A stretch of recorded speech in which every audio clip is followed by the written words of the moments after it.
Hi, and welcome to Long Live the Queen, where we talk about the women who made history. And by we, I mean the royal we, because it's just me. Today, we're going to talk about Eleanor de Guzman.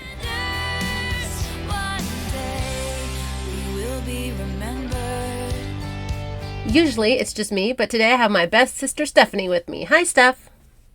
Hi, best and only. You should really stop qualifying. You should just be like, yeah, best. That other bitch is out. We're not going to talk about the other sister. Eleanor de Guzman was born in the year of our Lord 1310. Probably that was when she was born. It was a long time ago, so we don't actually know. But we're going to guess. We're going to go with 1310.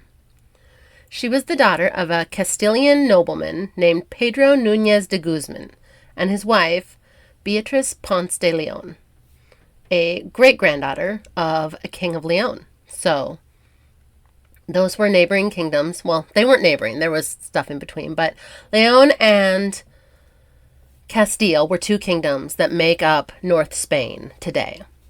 In 1325, the young king of Castile was declared out of his minority. So he was too young to be king. He needed a regent.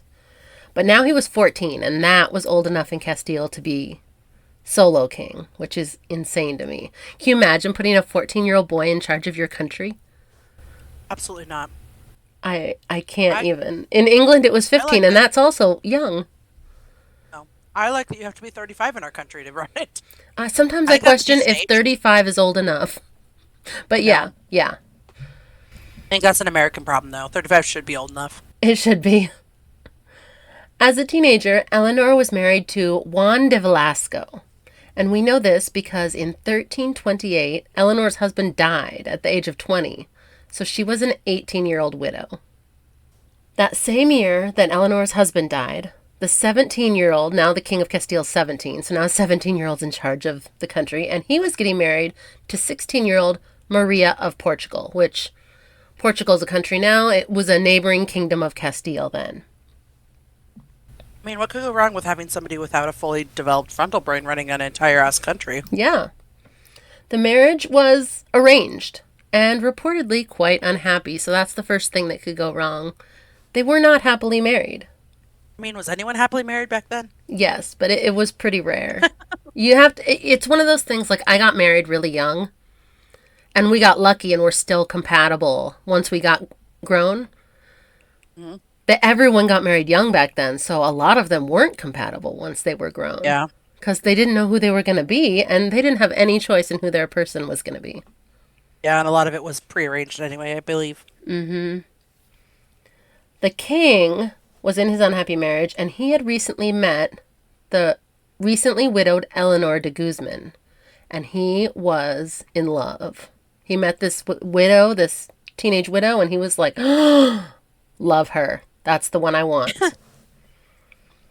He You pref- live some life. I love you. yeah, he preferred Eleanor to his wife openly. Eleanor was reportedly very beautiful, and the king was smitten. She was encouraged by her family because she's from a noble family. So she was Okay. encouraged by her family to kind of encourage the king to get an annulment and just replace his wife with her because that would be feasible in theory. But she refused to put pressure on the king. She was happy to be the royal mistress. She was like, no, I'm good. We're good. I don't need to do that. I mean, there seems like a lot of those things, like really uncertainty with women, like, I don't like you as much now, so I'm going to try and replace you. For a time Hmm. when they didn't know about anxiety or have drugs for it, like, it just Exactly. seems really stressful. Yeah. Yeah. In 1331, when Eleanor was 21, she was pregnant, and the baby daddy was the king of Castile. She was happily his mistress. Eleanor gave birth to the king's son, and this just cemented her role as his favorite. Like, she just had a boy. And his wife only have girls? The queen did not have any children right now. Eleanor was given her own residence, complete with a royal court of her own. It was a bit of a scandal. She was basically the other queen. She was living like the queen. The queen was not happy with this development, and she was still not pregnant and heavily neglected in favor of her husband's mistress. He wasn't even coming around to see her, really.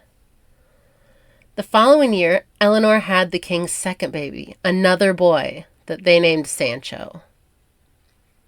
The next year, Eleanor was pregnant again, and this time she didn't have a boy.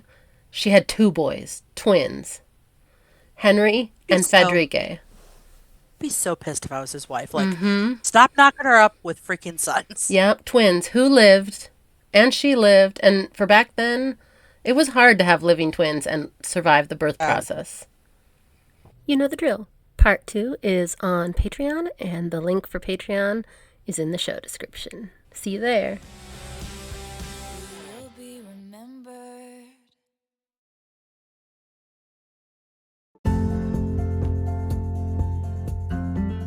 Thanks for listening.